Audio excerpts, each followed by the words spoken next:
Yeah, how's it going? Today is 1st of October, Tuesday, and we're gonna be taking a look at the market, what kind of opportunities we can find. In today's video, we're gonna be taking a look at drones and what's happening where some of those governments increasing by a lot drone production, right?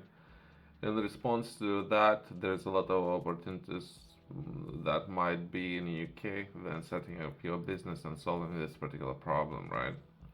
But things are more difficult and more complicated than we can cover in 10 minutes. If anything, we can briefly scratch the surface, right?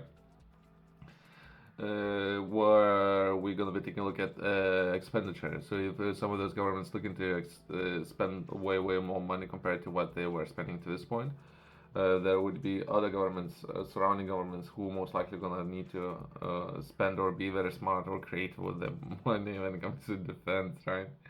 As well as we can briefly take a look at tech industry, as well as perhaps some of those regions, and they're most likely gonna be at very importance, if not right now, in the future.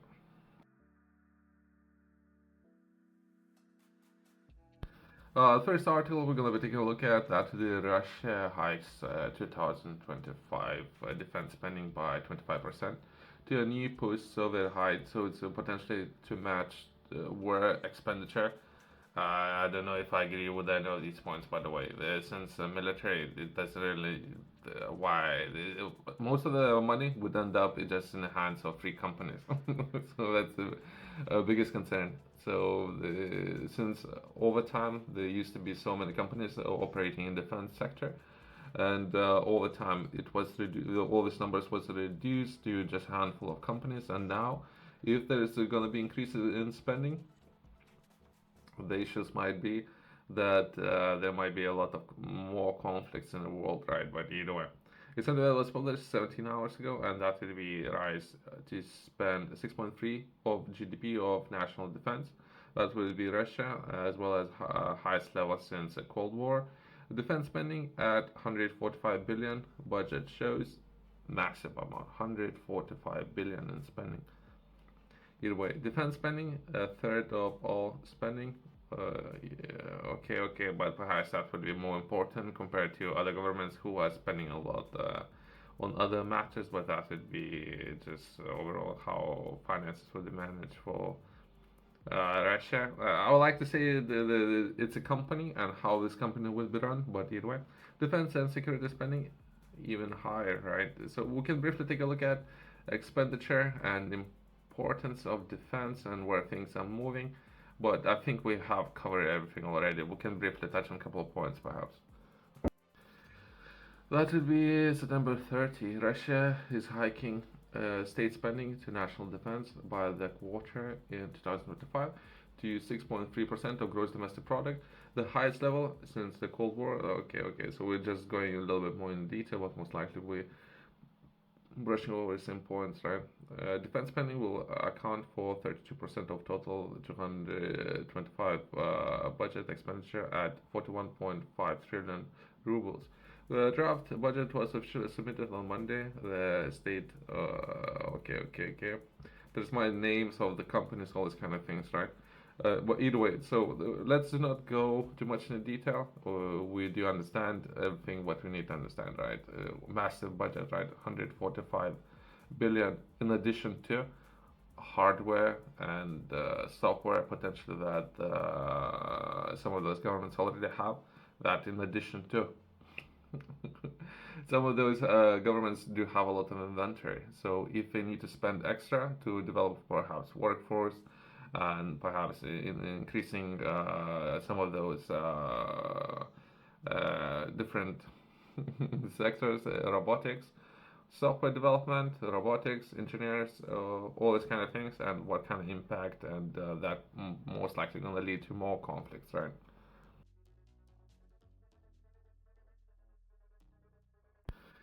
In today's video, we're gonna be taking a look at drones, right, and how other governments would be looking to match, right? Perhaps number of personnel. So if some of those governments gonna be looking to increase number of personnel, if let's say one government has 20,000 active personnel, other governments would need to match that.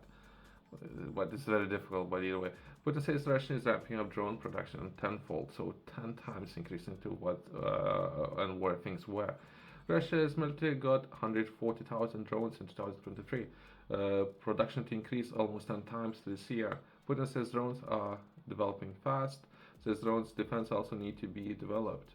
There's names. Russia was ramping up drone production to around 10 times to nearly 1.4 million this year in a bid to ensure Russia's armed forces in Ukraine. Since Russia sent tens of thousands of soldiers into Ukraine February 2022, the war has largely been a story of grinding artillery and drone strikes along heavily fortified 1,000 kilometers front involved hundreds of thousands of soldiers, right? So potentially, in total, about 140,000 unmanned aerial vehicles of various types were developed to armed forces in 2003. We're looking to increase that to 1.4 million of drones, which is massive amount of money. I was taking a look at some of those companies up there who were looking to solve problem when it comes to drone deliveries. That would be for day-to-day operations like post or mail, all those kind of things, right? And some of those governments would take, companies, private businesses can take 20 years to develop this sector. So with this increase of spending, perhaps later it could be transferable to all the research and development done in the sector, right?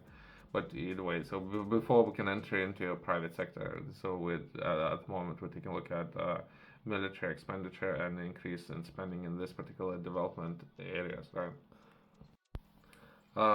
Some of the statements made yesterday, just because of expenditure, the people looking where the money and no attention is, and that would be unmanned aircraft are future warfare, and the tech mogul believes. American tech mogul, let's keep names, has warned that the battles of the future will be fought between masses of drones and unmanned aerial vehicles. So perhaps without putting people in danger, so that would be best top talent and top engineers, right? Which would be important without perhaps when you have already emerged as one of the most prominent weapons in Ukraine conflict. It's just because of how cheap it can be, as well as how much damage it can do to very expensive other systems, right? Like tanks or similar ones, right? So for the I'll touch on it, it's kind of interesting comments, just because of expenditure, right, and where things are moving.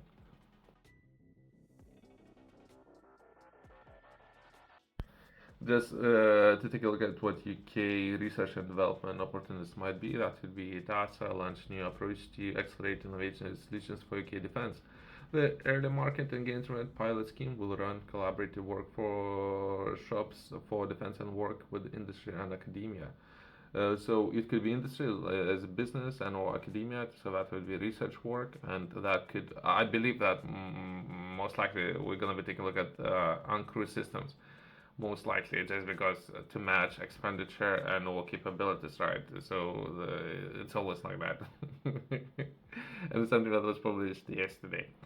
Early market engagement, the pilot scheme will run collaborative workforce to defense and work industry and academia, as well as DASA is running early market engagement pilot activity to behalf of the Minister of Defense on a team of uncrewed systems. The EME pilot will take a collaborative approach to problem creation with the industry academia to establish a requirement for full competition.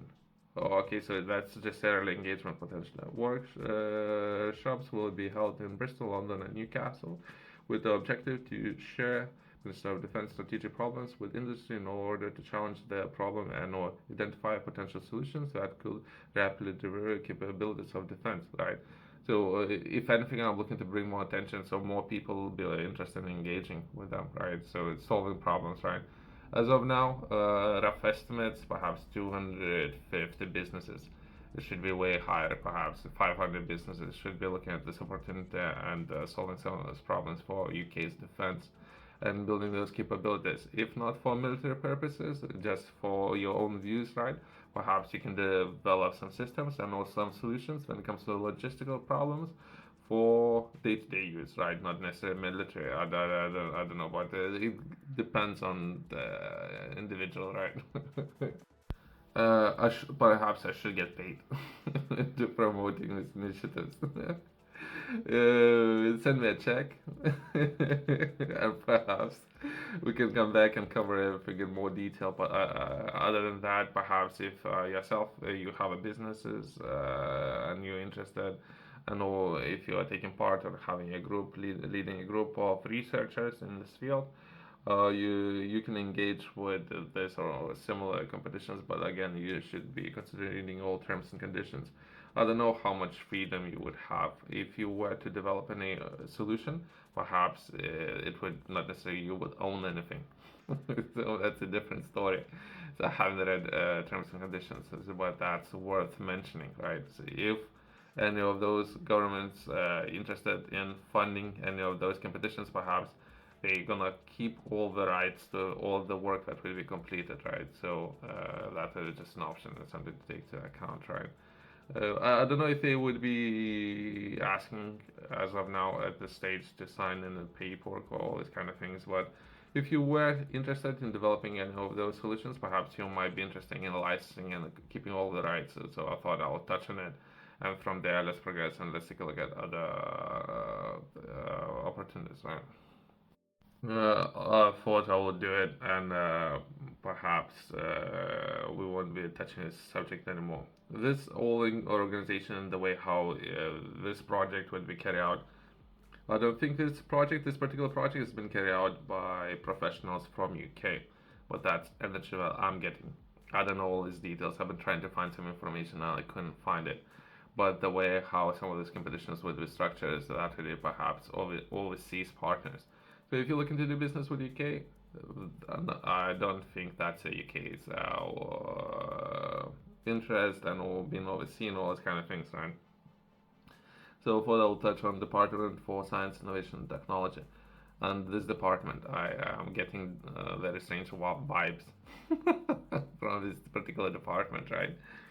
So perhaps there might be some finances, all these kind of things, but then it comes to energy, it's completely different energy. It's not UK's energy, but either way, so I'll touch on it. And we can briefly take a look at perhaps where, if not right now, in the future, where there is going to be a lot of conflicts. I thought I'll touch on it, and perhaps some of the solutions that would include Sahel region. Sahel region is just under Sahara's desert, so it's looks like perhaps like a belt, quote unquote, right?